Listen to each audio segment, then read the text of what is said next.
Buenos días a todos y todas. Para mí es muy grato participar en este 12º Simposio de Historia de la Geología y agradezco a las autoridades la oportunidad que me dan de estar aquí presente en Tarapacá. Como ustedes pueden ver, este simposio se realiza en la ex salitrera de Humberstone, que está ubicada a pocos kilómetros de Iquique, en el norte de Chile. Esta salitrera, que es considerada Patrimonio Cultural de la Humanidad, está ubicada en el medio del desierto. En su momento tuvo casi 4.000 habitantes y en los últimos años se ha puesto en valor para preservar y mostrar cómo era una salitrera de aquella época. Aquí podemos ver cómo es la calle principal con algunos de los equipos utilizados para la explotación de la salitrera. La salitrera se fundó en 1872 y fue muy activa hasta 1934. A su vez, esta salitrera tiene frente a la plaza principal un teatro, que era un teatro lírico muy importante, que también es parte de ese patrimonio cultural de la humanidad, donde el famoso tenor Caruso, después de cantar en Buenos Aires, pasaba por las salitreras, cantaba en Humberstone y otras salitreras, lo que nos muestra la capacidad económica que tenían en aquellos años para contratar artistas de tal envergadura y traerlos directamente acá en medio del desierto, en la zona de Humberstone. El simposio se realizó en el Teatro La Palma de Humberstone, que es un segundo teatro que existía o que existe todavía en la salitrera de Humberstone, donde se realizó el Simposio de Historia de la Geología. Bueno, hecha esta introducción, me gustaría explicar de lo que vamos a hablar hoy.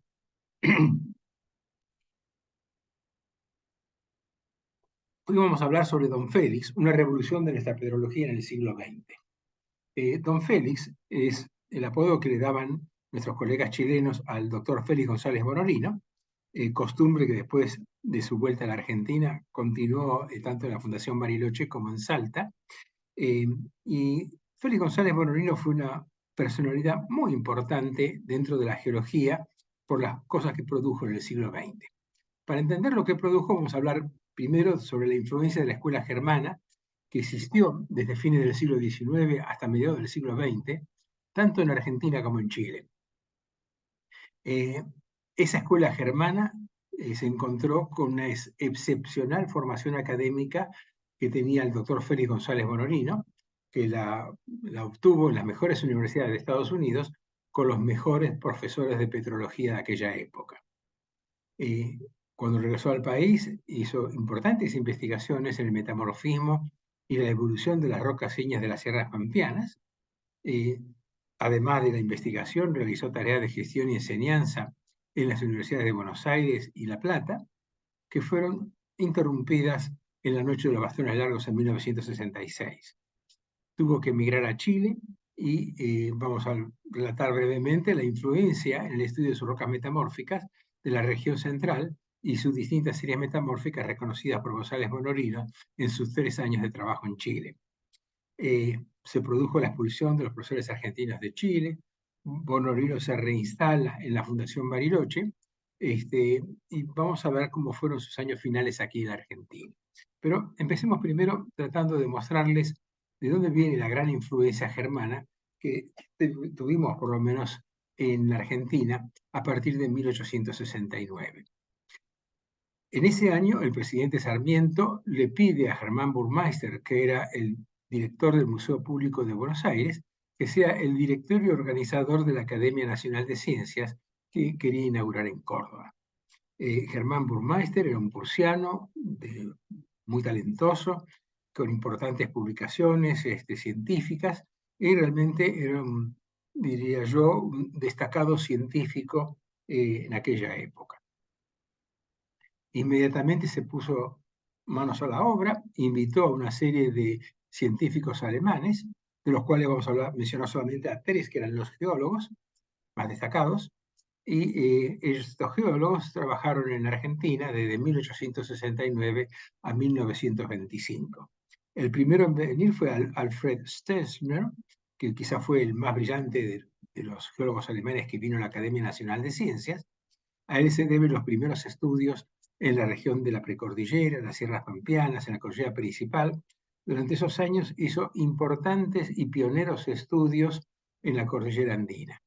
Infelizmente, sus relaciones con Burmeister no eran demasiado buenas y a los pocos años decidió volver a Alemania, donde ocupó la cátedra de geología de la famosa Academia de Freiburg, una de las mejores escuelas de geología de Alemania y de Europa en aquel momento.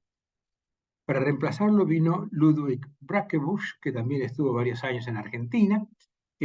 A él se debe el primer mapa geológico del interior de la República Argentina. Hizo observaciones básicamente en el centro y norte del país. Son muy importantes sus estudios sobre la formación petrolífera en el norte argentino, y hizo contribuciones también realmente muy destacadas. Pero lo más destacado, diría yo, fue ese mapa geológico del interior de la República Argentina. Volvió a Alemania para poder imprimir el mapa y después ya no volvió nunca más a la Argentina. El que vino y se quedó después de Brackebusch fue Guillermo Bodenbender, que fue un activo investigador en la Academia Nacional de Ciencias, hizo importantes contribuciones en diferentes aspectos, en especial en los depósitos réticos, los depósitos de Paganzo, en los yacimientos carboníferos, y con posterioridad continuó enseñando en la Universidad Nacional de Córdoba y fue profesor y maestro de los primeros egresados de la Universidad de Córdoba. Simultáneamente con lo que ocurría en la Academia Nacional de Ciencias de Córdoba, tenemos que se crea la División General de Minas, Geología e Hidrología en 1904 y se pone como primer director al ingeniero de minas Enrique Hermite. Hermite tuvo una actuación descollante en la Dirección de Minas. Durante 20 años guió los destinos de la Dirección de Minas. Bajo su dirección se encontró petróleo en Comodoro Rivadavia, petróleo en Neuquén, se iluminaron numerosas napas de agua subterránea en diferentes provincias del país, se implementó la Carta Geológica, hizo importantes contribuciones a la geología argentina. Una de sus primeras medidas fue convocar a Guillermo Bodenbender como jefe de la sección Geología en 1905 para que lo ayudara a crear e invitar a los primeros geólogos con el cual formar ese incipiente servicio geológico. En esos 20 años fue muy trascendental lo que produjo Hermite. ¿Qué pasó? Bodenbender lo primero que hace es buscar con sus conocidos en Alemania jóvenes geólogos que se quieren radicar en la Argentina a trabajar en la Dirección de Minas.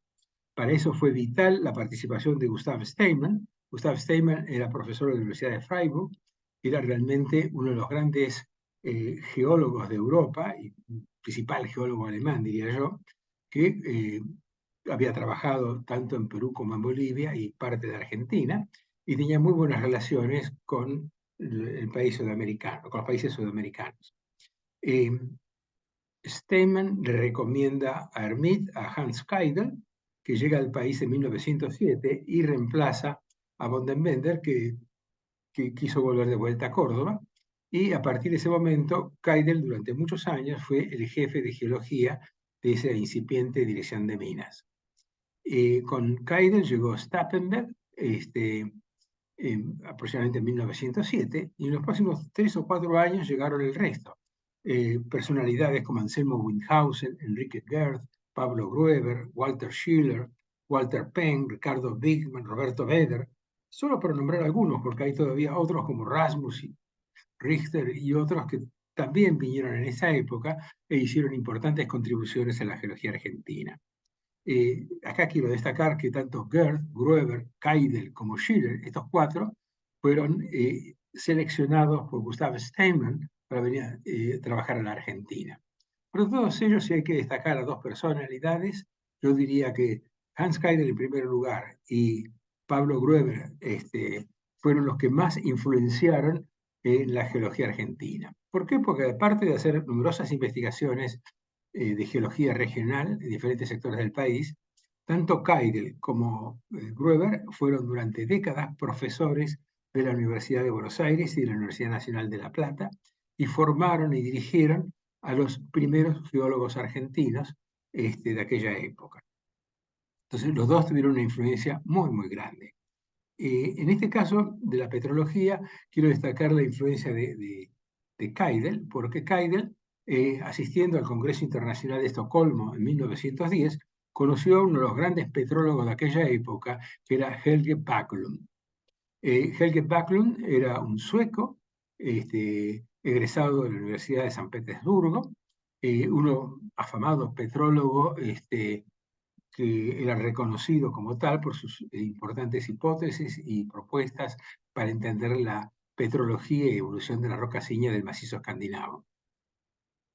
La idea principal que había propuesto Backlund era que parte de las rocas ígneas se producía por metasomatismo de rocas sedimentarias. Él decía en forma pervasiva, se iban modificando por metasomatismos esas rocas originales hasta convertirlas en un granito. Estas ideas de la granitización fueron impulsadas básicamente por Backlund, tuvieron mucho impacto en Europa, tal es así que el tercer premio Gustav Steinmann, que se creó dando la famosa medalla Steinmann en Alemania, lo recibió Backlund por sus importantes contribuciones a la petrología. Con esos antecedentes vino a la Argentina, trabajó en el sur de Mendoza, tomó contacto con Gerth y con Gruber, que trabajaban más al sur en Mendoza y en el norte de Neuquén. Con ellos hizo un programa de investigaciones donde iba a realizar toda una serie de muestras, análisis de muestras, tanto químicos como petrográficos, para poder caracterizar la evolución petrológica de las rocas ígneas de los Andes. Hizo un trabajo realmente medular, que está escrito en alemán, que es casi un libro de 298 páginas, donde describe las diferentes familias de rocas que logró identificar en su estudio de los Andes.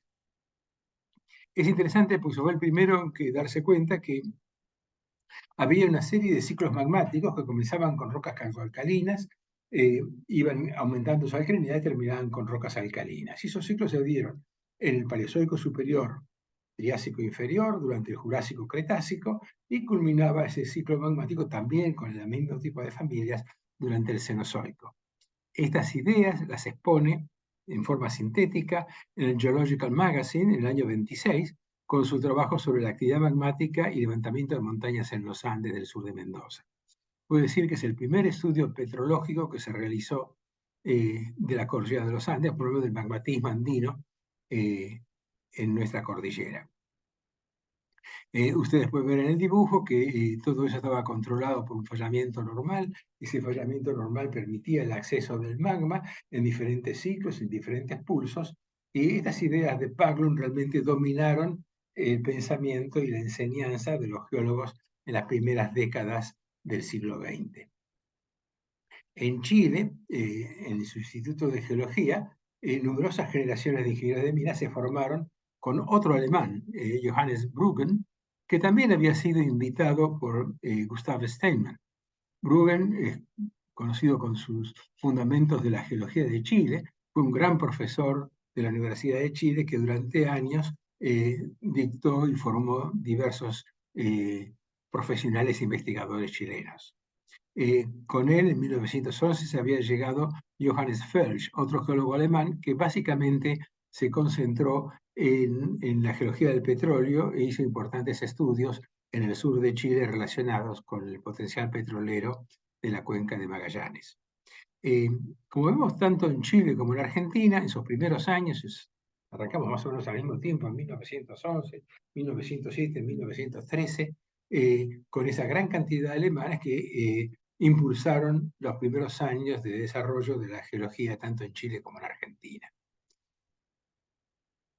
Esa historia empieza a ser interrumpida a través del accionar y estudios realizados por González Bonorino. Aquí lo vemos a González Bonorino en la famosa estatua de Lola Mora de las Nereidas, donde aparece acompañado con la doctora Verena Kuhl, una compañera de estudio que después se destacó como gran petróloga también. González Bonorino hizo sus estudios en la Universidad de Buenos Aires. Esta es la Facultad de Ciencias Exactas y Naturales en la época que él estudió. En esa época, la Universidad de Buenos Aires dictaba las carreras de geología en este ámbito. González Bonorino había nacido en 1918 y egresó como geólogo en 1942. Realizó una tesis doctoral bajo la supervisión de Pablo Grueber y la realizó en la cordillera patagónica, en la región norte de Chubut. Después de terminar, él fue un discípulo directo de la doctora Edelmira Mórtola. A él le encantaba la mineralogía y la química, así que fue, diría yo, la mano derecha o uno de los estudiantes preferidos de la doctora Mórtola. Tal es así que la doctora Mórtola lo recomienda al doctor Bernardo Seix, que era el presidente de la Asociación Argentina para el Progreso de las Ciencias, para obtener una beca de estudio de posgrado en Estados Unidos, a donde va entre 1942 y 1943. Interesantísimo, porque estudia petrología y química experimental de altas temperaturas con Norman Bowen. Norman Bowen, aquí lo podemos ver, fue uno de los grandes petrólogos norteamericanos. Produjo una gran revolución en la petrología. Él fue el que a través de sus estudios experimentales pudo demostrar cómo funcionaba la cristalización fraccionada. Él fue el que propuso la serie de Bowen, una famosa serie que explica el orden que cristalizan los minerales. Y realmente Bonorino estaba entusiasmado estudiando con Norman Bowen. Le cuenta en una de sus cartas a la profesora Edelmira Mórtola: imagínese, doctora, que la oficina del doctor Bowen es aledaña a la mía. Yo dispongo de las 8 de la mañana a las 5 de la tarde para preguntar cualquier duda, para interiorizarme de la bibliografía necesaria, etcétera, etcétera. Realmente fue un periodo que estuvo en la Universidad de Chicago que aprovechó muchísimo. Además de estudiar petrología con Norman Bowen, había otro monstruo en ese momento, que era el doctor Francis Petitjohn, uno de los padres de la petrología sedimentaria moderna, que también era profesor en la Universidad de Chicago. Así que entre los dos dio sus primeros pasos en la petrología y la petrografía de rocas sedimentarias moderna que enseñaban en esa facultad. Terminados los exámenes, le dice al doctor Bowen: mire, todo muy interesante, pero me gustaría tener más experiencia de campo, ver cómo puedo aplicar estos conceptos en el levantamiento de campo. Y el mismo doctor Norman Bowen le recomienda ir a la Universidad de Princeton a tomar clases con Arthur Baddington. Baddington fue durante 40 años profesor de petrología en la Universidad de Princeton y era el polo opuesto de Norman Bowen, porque básicamente Baddington, a través de su accionar con el Servicio Geológico de Estados Unidos, tenía unas grandes oportunidades de llevar a sus alumnos y él mismo a hacer una intensa actividad de campo, ver las rocasíñas en el campo, tratar de interpretar a través de sus relaciones en sus afloramientos. Y se puede decir que la sumatoria de Bowen más la de Baddington produjo un fuerte cambio en las ideas y en la formación del doctor González Bonorino. Apenas llega a Buenos Aires, ya antes de irse era jefe de trabajos prácticos en el área de mineralogía, era la mano derecha de la doctora Mórtola. Apenas llega, lo nombran profesor de geología y a partir de ahí realiza toda una serie de cursos extracurriculares. El primero fue en el año 49 sobre petrografía del Precámbrico argentino, y el segundo, muy importante, fue la petrología de rocas ígneas, donde introduce los nuevos conceptos aprendidos, más la experiencia de campo que había tenido en la Argentina. Aquí pueden ver en esta fotografía cómo era el Departamento de Ciencias Geológicas a fines de la década del 30 y principios del 40. No contento con lo que estaba haciendo, obtiene en 1954 una beca Guggenheim para realizar nuevas investigaciones sobre alteración hidrotermal en las Front Ranges de Colorado, en Estados Unidos. En este viaje tiene la oportunidad de aplicar los más modernos conceptos petrológicos para determinar los frentes de alteración condicionados por la serie de Bowen y hace importantes aportes a ese conocimiento. Vuelve a la Argentina y después de la Revolución del 55 retorna nuevamente a los Estados Unidos como profesor visitante, donde está más de un año, en la Missouri School of Mines, enseñando petrología tanto de rocas ígneas como de rocas sedimentarias. En 1957 vuelve nuevamente al país, Se presenta a un concurso de profesor al cual gana y a su vez es nombrado director del Departamento de Ciencias Geológicas a partir del año 57. Aquí vemos como gran novedad en el diario el joven González Bonorino, nombrado profesor de Geología en el Departamento de Ciencias Geológicas de la Universidad de Buenos Aires. Este es un recorte del diario La Nación del 1 de marzo de 1957. Sus trabajos de investigación paralelamente a la docencia los realizó principalmente en las sierras pampeanas. Aquí lo vemos al joven Bonorino trabajando en el campo, donde levanta 6 hojas geológicas a escala 1/200.000, con informes y mapas correspondientes. Eso comprende casi más de 20.000 kilómetros cuadrados de levantamiento en las provincias de Catamarca y Tucumán. Basado en estos levantamientos, hace numerosas contribuciones sobre el metamorfismo y las rocas ígneas que publica tanto en la revista de la Nación Geológica Argentina como en el exterior. Los temas de sus artículos son migmatización y procesos afines, sistemática de los procesos metamórficos, diferenciación magmática y alteración hidrotermal, el magma y la formación de las rocas ígneas, granitos y migmatitas, el origen mecánico de la esquistosidad, petrología de algunos cuerpos básicos y las granulitas asociadas, migmatitas, bases para una nomenclatura. En casi todos ellos va desechando las propuestas de Baglund sobre granitización para la evolución del basamento cristalino, va imponiendo las ideas de cristalización fraccionada, la serie de Bowen, tanto para los procesos ígneos como para analizar en forma mucho más moderna los procesos metamórficos. Todo esto está acompañado de una actividad muy importante también en lo que hace a las sierras pampeanas, a la estructura de las sierras pampeanas. En sus levantamientos, a los cuales después tiene una publicación muy importante en el año 50, también hizo importantes aportes estructurales. ¿En qué consistían esos aportes? En primer lugar, en darse cuenta que el metamorfismo crecía hacia el centro de las sierras pampeanas. En el centro de las sierras pampeanas teníamos la fase metamórfica de mayor grado, y a medida que íbamos hacia el norte, el metamorfismo desaparecía. Además, se dio cuenta de que la estructura de las sierras pampeanas tenía una fuerte divergencia hacia el oeste. ¿Qué significa esto? Que las rocas durante la deformación ándica fueron transportadas hacia el oeste. Y él postula que esa dirección de transporte hacia el oeste está condicionada por la esquistosidad y la foliación de las rocas metamórficas que son dominantemente hacia el este. Entonces, él dice que la foliación y esquistosidad de las rocas metamórficas es lo que produjo esa basculación y fracturación de las sierras pampeanas durante el ciclo ándico, siempre con esa vergencia dominantemente occidental. A su vez, ya en el año 86, Terry Jordan y Rick Almendinger, a través de un estudio geométrico mucho más avanzado, determinan que la rotación de los bloques de las sierras pampeanas se debe a una rotación a través de un nivel de despegue ubicado entre 15 y 20 kilómetros de acuerdo a la inclinación de las fallas.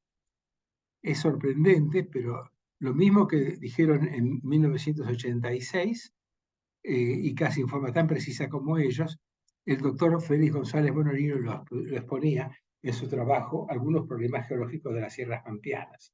Es un trabajo clásico publicado en 1950 en la revista de la Nación Geológica Argentina. En ese trabajo dice específicamente, la única forma de rotar los bloques de las sierras pampeanas es utilizar como despegue la transición frágil y dúctil. De acuerdo al gradiente térmico se podría estimar entre 15 y 17 kilómetros.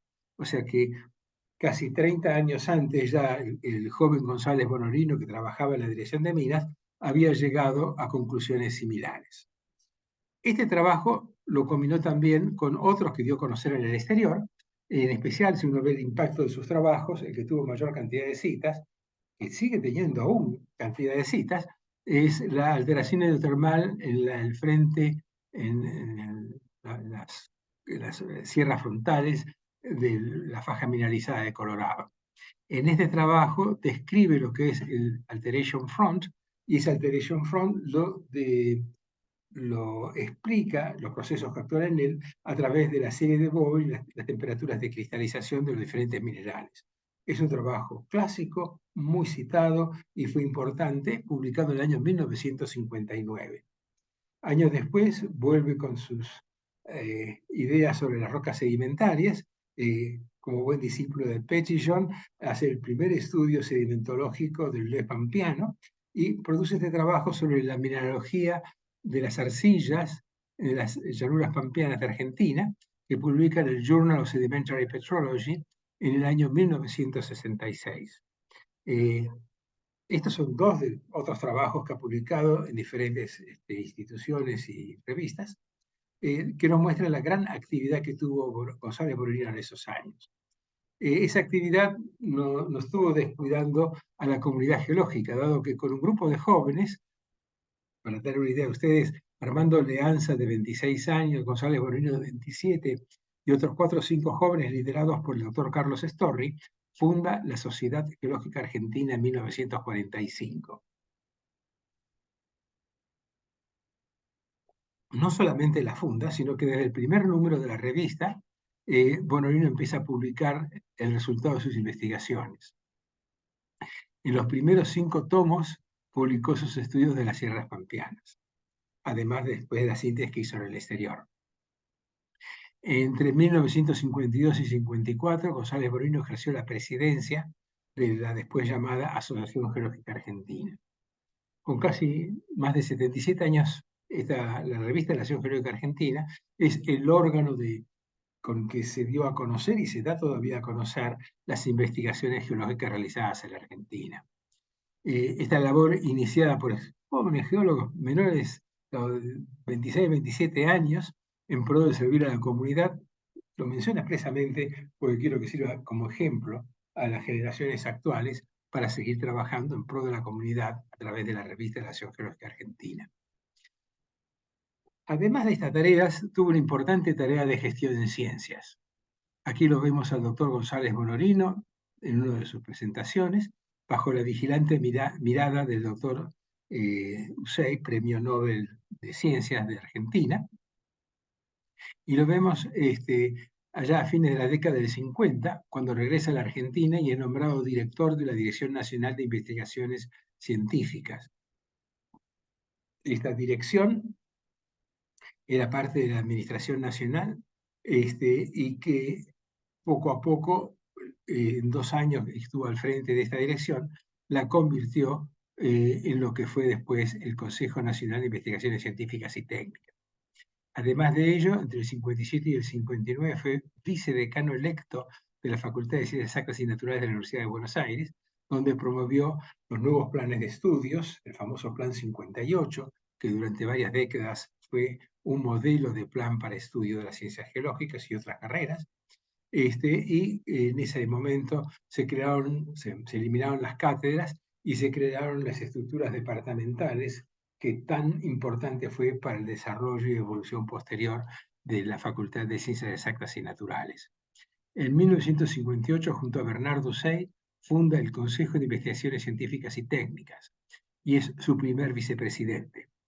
En ese periodo con Usey crean la carrera de investigador científico y el régimen full time, que por primera vez permite trabajar a tiempo completo en las universidades. Antes de esos años, antes del 58, los profesores en la universidad o tenían que tener fortuna propia o trabajar en el servicio geológico y enseñar en la facultad, o en otra institución y enseñar en la facultad. A partir del año 58 se robustece la dedicación a tiempo completo, que marca un hito en el desarrollo de la ciencia geológica de la Universidad de Buenos Aires, y hablando de la ciencia geológica también lo marcan en otras carreras. En 1963 funda el Instituto Nacional de Geología y Minería, que por primera vez es una institución autárquica que impulsó el desarrollo de la geología, siendo su primer presidente. Si uno hace un pequeño síntesis de esos 20 años de actividad en la Argentina, vemos que introdujo importantes reformas en la enseñanza de la petrología, con sus ideas sobre la evolución de las rocas ígneas y de los procesos metamórficas, que enseñó tanto en Buenos Aires como en La Plata. Eso permitió dejar atrás las ideas de granitización y otras ideas más sui generis que habían traído los primeros geólogos alemanes que enseñaron en Argentina.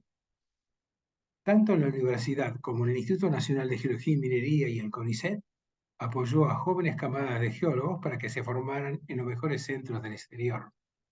Y solo basta con mirar, digamos, quiénes fueron los profesores que acompañaron su tarea como director del Departamento de Geología, y vamos a ver que la mayor parte de ellos tenía estudios de posgrados en el exterior, tanto en Cambridge como en Oxford, en Harvard, en Crown School of Man y otros lugares, que además de la excelencia en la enseñanza, estuvo caracterizada por una libertad política extraordinaria.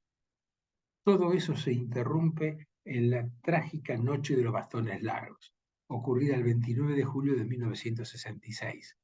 En la foto pueden ver a mi profesor de análisis matemático, el doctor Juan Carlos Merlo, apaleado por la policía en ese momento.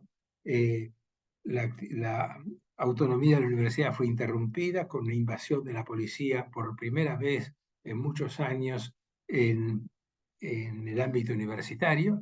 Uno de los centros con que más saña apaleó la policía fue la Facultad de Ciencias Exactas y Naturales, y aquí vemos saliendo a los profesores con las manos en alto mientras eran apaleados por la policía. Esto produjo de que muchos profesores, cerca de 1.300 profesores de la Universidad de Buenos Aires, presentaran sus renuncias. Muchos de ellos se fueron al exterior, se fueron a Estados Unidos, a Venezuela, a Chile, a Europa, y hubo un éxodo y una sangría muy importante que costó durante muchos años o varias generaciones poder reponerle. Parte de esos profesores emigraron hacia Chile en 1966, y los dejo con la descripción que hace el doctor Aguirre Lebert de lo ocurrido en aquellos años. Esto lo pueden ver en más de detalle en la publicación de la Ménsula, la pueden googlear y está disponible, abierta para todo público. ¿Qué nos dice el doctor Aguirre Lebert? Dice que en 1966 tuvo lugar un acontecimiento que dejó en mí una perdurable huella en mi visión de las relaciones humanas y de las definiciones políticas. A fines de julio recibí un llamado telefónico del decano solicitándome antecedentes acerca del doctor Félix González Bonurino, quien acababa de contactarse con él desde la Argentina para averiguar las posibilidades de ser acogido en la Universidad de Chile.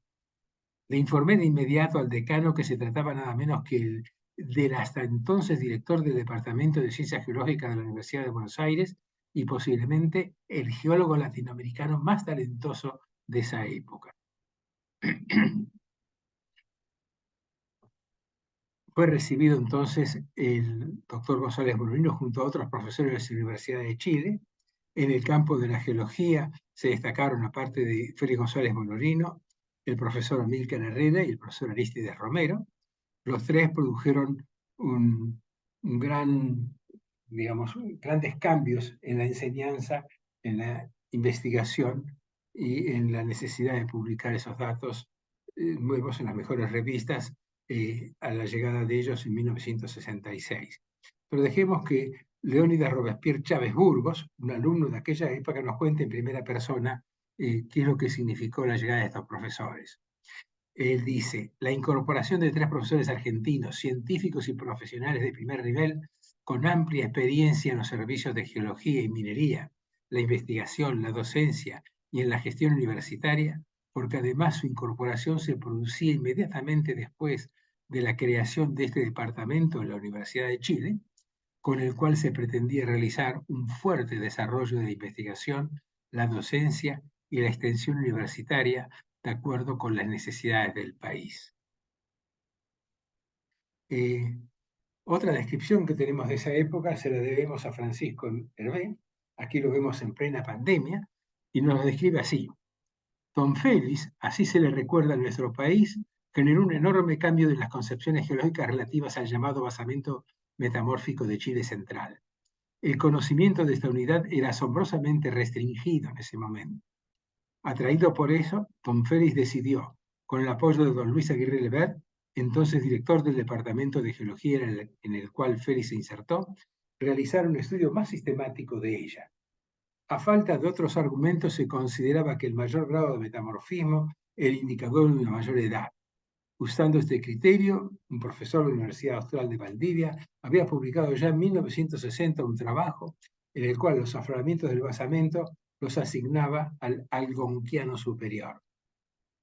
Don Félix, premunido de estos conceptos, inició su trabajo sobre el basamento de la cordillera de la costa de Chile Central a fines de 1966.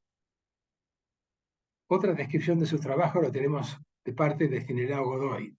El doctor Godoy era docente auxiliar en aquellos años y tuvo ocasión de usar las libretas de campo de González Bonolino para montar una colección de cortes transparentes del basamento de Chile Central. ¿Cuál sería mi asombro, nos dice, al ver que ya en su primer punto de muestreo reconocía la asociación silimanita cordierita feldspato potásico, el grado más alto de sus nacientes zonaciones de fascia metamórfica. Partiendo casi de cero, comenzaba desde el primer día de campo a armar las isogradas de su serie Pichilemu. Al año siguiente de la caminata a Tanume, lo acompañé a la cordillera de Nahuel Buta, al sur de Concepción. También allí afloran asociaciones de alto grado, pero ahora la cordierita cristaliza en forma de blancos nódulos. Nuevamente la sorpresa por el ojo del maestro, que reconocía un hábito de mineral metamórfico todavía desconocido en el país. Estos trabajos lo llevaron a González Bonolino a proponer un nuevo entendimiento de los procesos que llevan a la formación de las series metamórficas del basamento cristalino. Tiene una publicación medular publicada en la Universidad de Chile sobre las series metamórficas del basamento cristalino de la cordillera de la costa de Chile Central, que aún hoy día es un clásico para el entendimiento del metamorfismo de sus complejos metamórficos costeros. Ese mismo año, en 1970, publica en el Geologische un trabajo sobre Metamorphic Facies Series of the Crystalline Basement of Chile, con el doctor Luis Aguirre Lebert, publicado en Geologische Rundschau. Al año siguiente hace una nueva síntesis y actualización sobre el metamorfismo del basamento cristalino de Chile Central, que publica en el Journal of Petrology. Fueron años de intenso trabajo, de gran cambio en la interpretación de los conceptos metamórficos que regían hasta ese momento, y realmente fueron un hito muy importante en Chile. Sin embargo, a 3 años de estar en Chile, los profesores argentinos fueron expulsados. Recurrimos nuevamente a Leónidas Robespierre Chávez Burgos, quien nos relata: por su parte, los siempre inescrupulosos medios de comunicación aprovechaban la situación para lucrar, atizando el chauvinismo.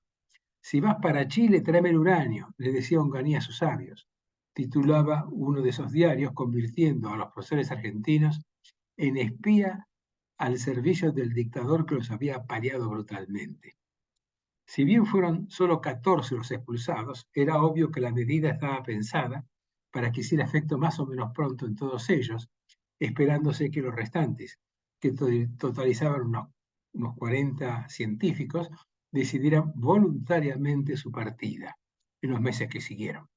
A medida que lograban reubicarse en otros países, todos ellos nos fueron abandonando, en vista de que Chile había dejado ser el asilo contra la opresión, como dice su escudo nacional. Don Félix no fue expulsado, pero en solidaridad con sus compañeros geólogos, renuncia y vuelve a la Argentina en 1970. En esos años estaba la Fundación Bariloche, una fundación que había sido creada con fondos de la Ford Foundation de Estados Unidos, que había iniciado sus actividades en 1965 y tenía proyectado una facultad en ciencias con un campus y la creación de departamentos de física, bioquímica, economía, sociología y humanidades. Esa Fundación Bariloche llegó a su máxima fama en las décadas del 70, los primeros años de la década del 70. ¿Y por qué? Bueno, aquí pueden ver en la fotografía de la izquierda la famosa Sonia María, el chalet donde se radicó en los primeros años la Fundación Bariloche. Y en esos años había una gran, diría yo, revolución acerca de los modelos de desarrollo. En primer lugar, el Club de Roma había encargado al MIT en Estados Unidos a analizar el modelo de desarrollo y propusieron uno conocido como The Limits to Growth, o sea, los límites al desarrollo.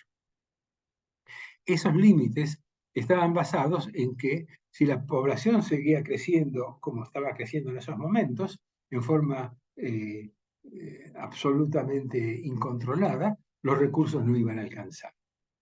A ese modelo, que estaba basado básicamente en la necesidad de entrar a controlar la natividad para poder disminuir la población a fin de alcanzar los recursos, se contrapuso el modelo de catástrofe o nueva sociedad conocido como el modelo latinoamericano de desarrollo mundial.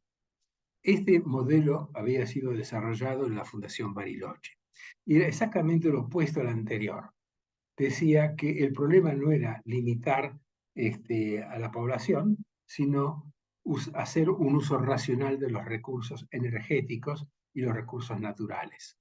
Decía que si seguíamos una sociedad de despilfarro que había en Occidente en ese momento, y principalmente en los Estados Unidos, con ese nivel de despilfarro y abuso de los recursos naturales y energéticos, no había posibilidades que los recursos alcanzaran.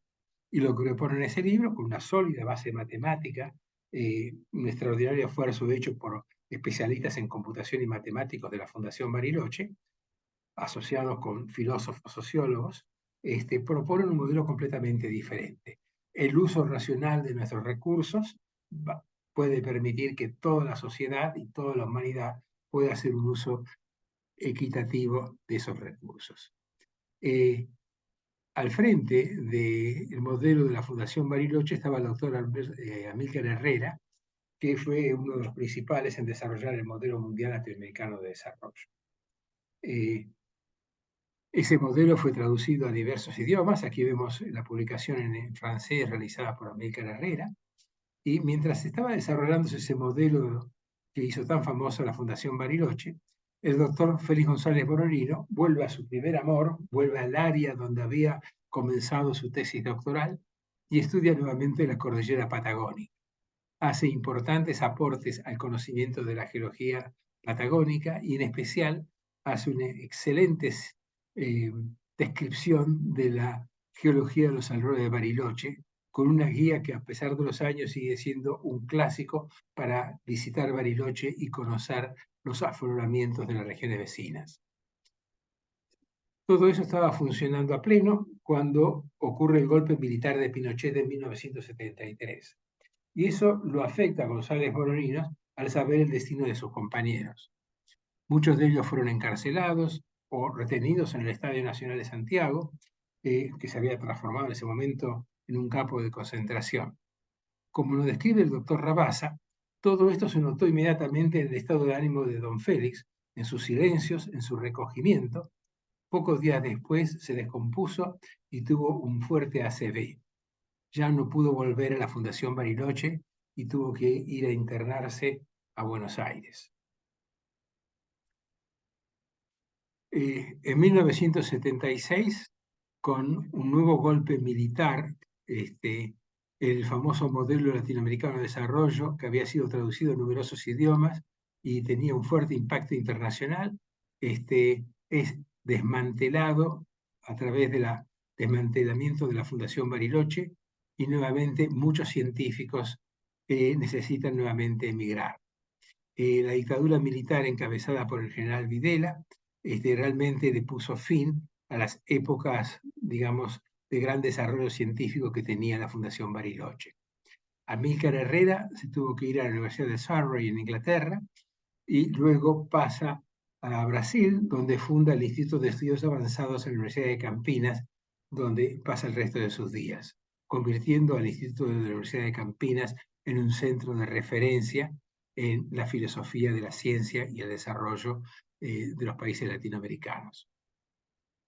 Arístide Romero emigra a Venezuela, donde por su lucha por la preservación de los recursos naturales recibe la famosa medalla de la Orden de Ripitier del presidente de la República. Finalmente, repuesto de la ACB, Félix González Boronino en 1982 se radica en Salta, donde asiste regularmente al Departamento de Geología de la Universidad Nacional. En esa universidad realiza su última contribución científica, la geología de la Patagonia, estudio regional de la cordillera andina, vertientes atlántica y pacífica, entre los paralelos 40 y 52 de latitud sur. Esto está publicado en el primer número de la revista Capricornio, una revista que había sido creada en esos años en la Universidad Nacional de Salta. Este trabajo es una completa revisión de la geología desde los complejos metamórficos de la costa de Chile hasta las estribaciones orientales de la cordillera patagónica. Ahí, en este trabajo, vuelca su experiencia de los estudios realizados, tanto de los complejos metamórficos de Chile Central, como sus últimos estudios efectuados a través de la Fundación Bariloche. Yo diría que este trabajo es su legado de los Andes australes, dada por la perspectiva de haber estudiado en profundidad tanto el lado chileno como el lado argentino. Es su última contribución a nuestra geología. La llegada de la democracia lo reivindica. A partir del año 83 empieza a recibir reconocimientos, recibe el premio CONEX de Ciencias de la Tierra en la primera edición de estos premios en Ciencia y Tecnología. Por iniciativa de Gregorio Klimovsky, el Consejo Superior lo nombra en 1984 profesor emérito de la Universidad de Buenos Aires. Como dice el mismo Klimovsky, su nombramiento honra la Facultad de Ciencias Exactas y Naturales, que no solo tiene el sentido de reparar el agravio moral que ha significado el injusto alejamiento suyo de esta institución, que tanto debe a la fecunda labor por usted desarrollada, sino que abre asimismo la posibilidad de contar, una vez más, con su valiosa participación en las actividades académicas. Como consideraciones finales me gustaría enfatizar que sus enseñanzas, sus investigaciones y las numerosas contribuciones que nos ha dejado han marcado un hito en la segunda mitad del siglo XX. Sus prédicas del método científico, de la separación de los datos de las interpretaciones y sus nuevas ideas cambiaron el rumbo pioneramente germano y tradicional de nuestros estudios petrológicos. Su personalidad honesta, que no fue doblegada por las muchas dificultades que tuvo que afrontar a lo largo de su vida, y su generosidad con sus colegas y alumnos, será recordada para siempre. Su trabajo responsable, altamente actualizado en todas las épocas, y su compromiso con la ciencia tienen que servir de ejemplo a las generaciones futuras. Para mayores detalles les recomiendo mi canal de YouTube, donde hay 28 historias de nuestros geólogos y de nuestra geología que les puede interesar. Así que muchas gracias por la atención.